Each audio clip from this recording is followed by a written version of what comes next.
Buenos días, el día de hoy vamos a presentar el tema de los supercapacitores para la materia de análisis de sistemas eléctricos en sistemas ingenieriles.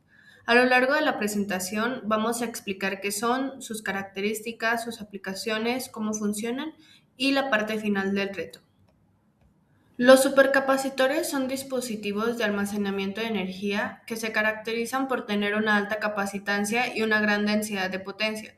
Funcionan como un punto intermedio entre los capacitores tradicionales y las baterías, ya que combinan características de ambos y, a diferencia de las baterías, almacenan energía de forma electrostática, lo que permite que el proceso sea más rápido y más eficiente.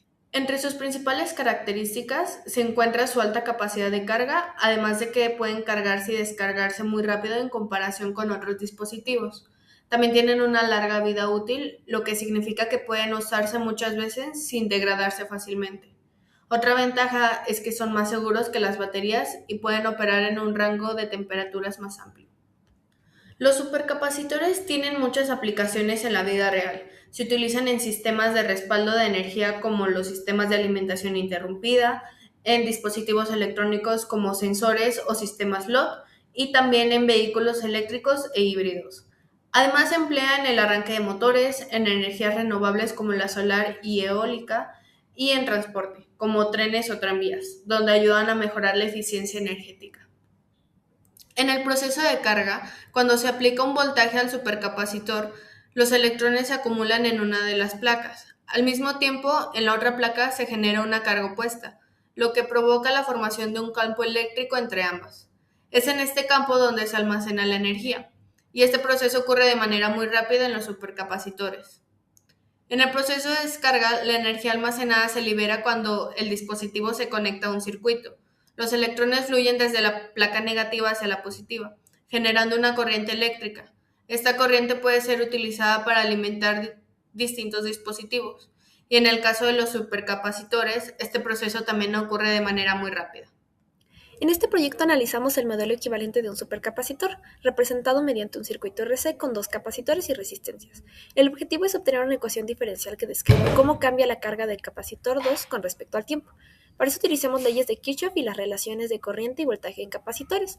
Aquí podemos también ver los valores con los que estuvimos trabajando en el circuito. Tenemos 10 microfaradios para el capacitor 1, 100 microfaradios para el capacitor 2, resistencias de 100 ohms y una resistencia de 1 kilo, así como también fuente de 5 volts. Primero aplicamos la ley de corrientes de Kirchhoff en el nodo, donde la corriente que entra se divide en dos, es decir, la corriente 1 es igual a la corriente 2 más la corriente 3. Como en los capacitores la corriente es igual a la derivada de la carga con respecto al tiempo, sustituimos y obtenemos que la corriente 1 es igual a la derivada de la carga 1 más la derivada de la carga 2. Después aplicamos la ley de voltajes en la malla izquierda, considerando las caídas de voltaje en las resistencias y en el capacitor. Esto nos da una ecuación donde el voltaje de la fuente es igual a la suma de las caídas de voltaje en las resistencias más el voltaje del capacitor 1. Finalmente obtenemos una relación entre la carga 1 y la carga 2 utilizando la malla derecha del circuito. Para poder trabajar con una sola variable necesitábamos eliminar la carga 1. Para esto derivamos la ecuación que relaciona la carga 1 con la carga 2, lo que nos permite expresar la derivada de la carga 1 completamente en función de la carga 2 y sus derivadas. Después sustituimos todo en la ecuación principal y agrupamos términos. De esta forma obtenemos una ecuación diferencial de segundo orden, donde aparecen la segunda derivada de la carga 2, la primera derivada y la propia carga. Los coeficientes de esta ecuación dependen de las resistencias y capacitancias del circuito. La ecuación que obtenemos al final no es homogénea, pero con fin de poder resolverla a mano tuvimos que convertirla a una ecuación homogénea. Eliminamos el término constante asociado a la fuente de voltaje. Entonces nos queda una ecuación donde la segunda derivada, la primera derivada y la carga son iguales a cero. Proponemos una solución de tipo exponencial, lo que nos lleva a una ecuación cuadrática llamada ecuación característica. Al resolverla obtenemos dos raíces reales negativas, por lo tanto la solución general es una combinación de dos exponenciales. Al aplicar las condiciones iniciales donde la carga inicial es cero, la derivada también es cero y obtenemos que ambas constantes son cero. Todo esto debido a que, como dije, quitamos la constante que está relacionada al voltaje, por lo tanto es como si el mismo circuito no tuviera una fuente de energía. Aquí es donde MATLAB hace la diferencia. A diferencia de la solución a mano, en MATLAB sí incluimos el término C2 epsilon en la ecuación diferencial, lo que significa que la fuente de voltaje está presente en el modelo. Esto nos da la solución completa. Incluye dos exponenciales que decaen con el tiempo, más un término constante de 0.0005 que representa la carga final del capacitor cuando el sistema llega al equilibrio. Esta solución sí describe el comportamiento real del circuito, con el capacitor cargándose desde cero hasta su valor final. La ecuación tiene dos polos, S1 muy grande y S2 más pequeño. Elegimos S2 porque es el que decae más lento y domina el comportamiento del sistema a largo plazo. La constante de tiempo resultante es de 0.5916 segundos, que usamos para definir el tiempo de simulación.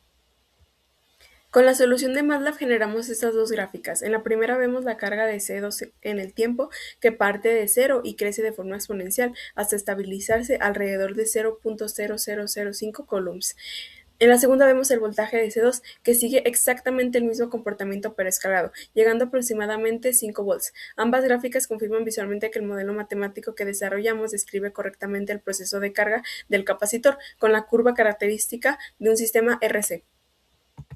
Para estimar cuando el capacitor está prácticamente cargado, calculamos el 99% del valor final. La carga al 99% es de 0.000495 coulombs y el voltaje al 99% es de 4.95 volts. Esto nos permite decir que a partir de ese punto el capacitor está funcionando a plena capacidad para fines prácticos. Este resultado es importante porque en aplicaciones reales no se espera que llegue al 100%, ya que matemáticamente tarda infinito, sino que trabaja con este criterio del 99%. Logramos modelar el comportamiento del supercapacitor, obteniendo una ecuación diferencial de segundo orden. Identificamos que el polo dominante es S2, el más cercano a cero, por lo que describimos el sistema con una sola constante de tiempo de 0.5916 segundos. Las gráficas confirmaron el comportamiento exponencial esperado, y el capacitor alcanza el 99% de su carga con 0.000495 coulombs y 4.95 volts. Gracias por ver.